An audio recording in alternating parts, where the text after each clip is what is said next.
Ragazzi, buongiorno.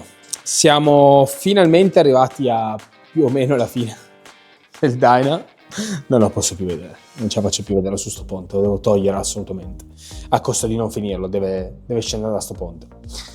Allora ragazzi, vi ho risparmiato il mappazzone del cavi dell'acceleratore perché sono solo noiosi da fare, non c'è nulla di interessante. Però se volete un video dedicato su come poterli fare al meglio per avere un acceleratore che torna perfettamente, spendendo poco, perché poi alla fine della fiera hai un'oretta di lavoro, qualche santo da tirare giù, premetto ragazzi, recuperando tutto dalla A alla Z, facendoli passare in modo ordinato e andando a tagliare su misura su quello che ci interessa. In questo caso, visto che la moto è particolarmente bella, non è pasticciata, ho deciso di far passare i cavi dell'acceleratore esattamente attaccato a quelli del tubo del freno. In verità era già una cosa già studiata quando l'ho smontato, prendendo un raccordo a 90 gradi, in modo tale che abbiamo solo due cavi che passano davanti e basta. Ci rimane da montare il serbatoio, finire il tagliando e montare le marmitte. Quindi io personalmente vi direi, visto che siamo qua, siamo particolarmente gasati, finiamo di montare le marmitte, così almeno la parte bassa è fatta, possiamo dedicarci al serbatoio e poi per ultimo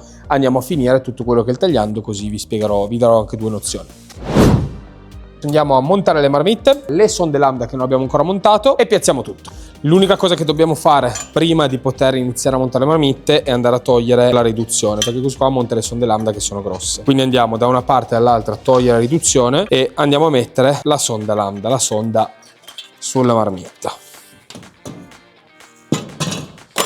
Allora, montata, le due sonde sono identiche davanti e dietro, hanno addirittura lo stesso par number. Non è un problema se le invertite, purché siano lo stesso identico tipo di sensore. La lunghezza del cavo è uguale, quindi possiamo anche invertirle. E niente, montiamo ragazzi.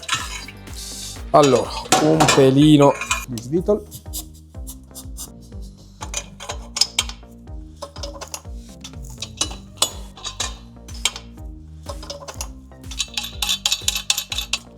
Allora, essendo che abbiamo un minimo di tolleranza e marginalità su queste marmitte, io prima le vado ad imbastire, poi successivamente le vado fisicamente a chiudere e serrare. Questo per non diventare poi pazzo tutte le volte a smonta, rimonta, no è dritta, no è storta e non mi piace, sì mi piace o quel che sia.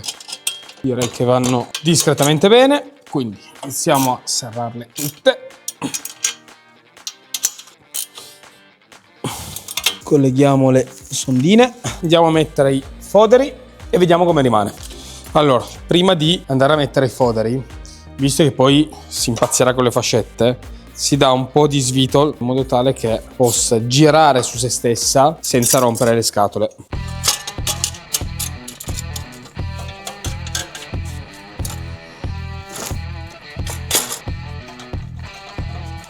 Ok, le marmotte sono montate. Pulitina e via!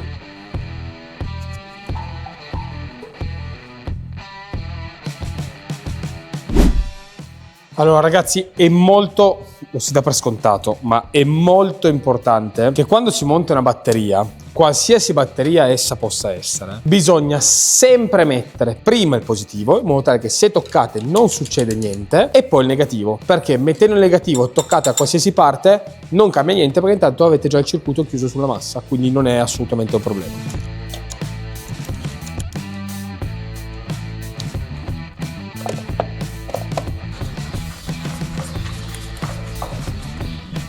Ok, e anche la batteria è a posto. Andiamo a mettere il serbatoio. Ciao bello. Lo andiamo ad avvitare, colleghiamo e successivamente proviamo a finire il tagliato. Ci vediamo tra poco.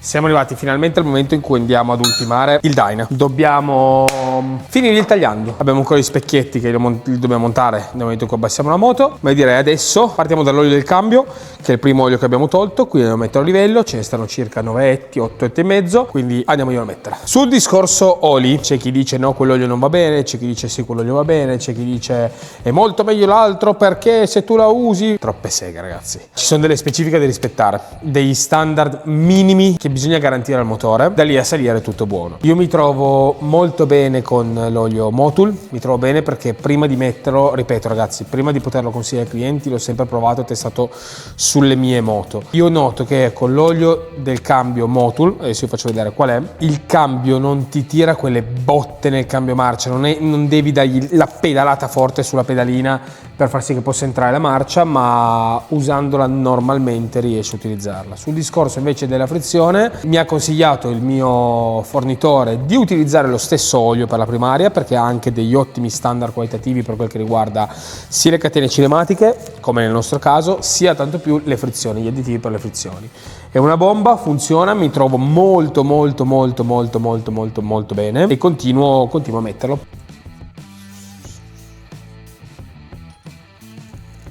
Ce ne stanno più o meno 8 etti e mezzo in funzione di quanto lo fai scolare. Tipo se la moto è calda lui scola molto di più, se la moto è fredda ci mette un pochino di più a scolare l'olio, però grosso modo stiamo sugli 8 etti. Il 6 speed, il cambio 6 marce. Direi che siamo assolutamente in bolla. Quindi olio cambio è a posto.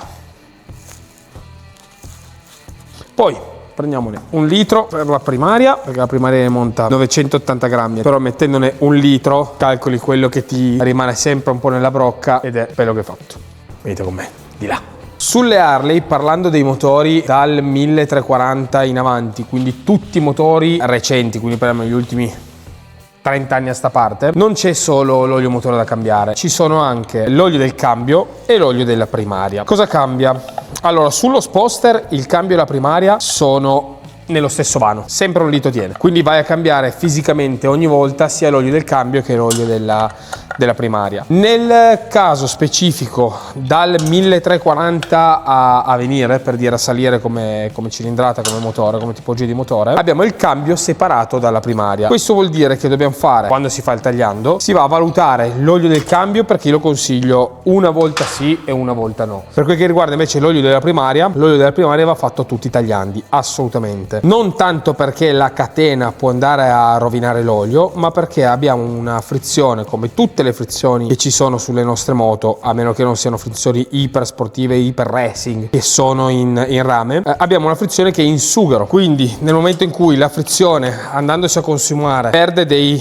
micro pezzettini, aiutatemi a dire, delle fibre di sughero, mi vanno a contaminare l'olio e l'olio mi inizia a diventare sempre più scuro e sempre più spesso. Il paradosso è questo: più l'olio è brutto e contaminato, più la frizione tenderà a consumarsi velocemente e quindi a sporcarmi ancora di più l'olio. Ok signori, ci siamo finalmente, tenendo fatto, abbiamo finito di cambiare il filtro dell'olio. Non vi ho fatto vedere il filtro dell'olio perché ci è voluto un po' di tempo, era inutile, perché togliere questa cover qua è un po' una rottura di scatole, perché si infilano tutte le pietroline all'interno, quindi per toglierlo ho dovuto fare destra, sinistra, destra, sinistra, destra, sinistra, un po' di svito, roba del genere, ma sono riuscito a toglierlo. Pulito bene, rimesso perché il proprietario lo vuole, che gli piace. Nel mentre abbiamo avuto un altro piccolo problema, collegato il tubo del carburante del serbatoio e purtroppo tenendo fermo il serbatoio su una moto di qualche anno si è immediatamente seccato l'OR che fa la tenuta della mandata dell'iniezione. Ci sono i kit che ti vendono direttamente lo sgancio rapido con l'OR integrato all'interno nuovo e riesci a risolvere il problema. Mettiamo il carter, tiriamo giù, mettiamo l'ultimo display, l'ultima parte dei comandi del display della moto e facciamo partire, la proviamo, vediamo gli ultimi 2 set, montiamo gli specchietti e basta. Andiamo giù.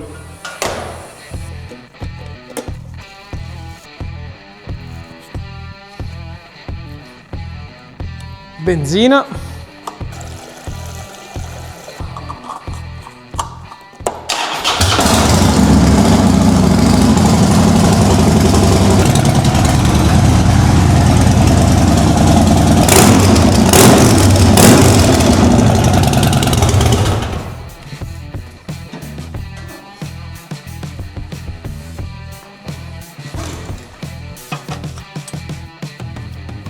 Perfetto.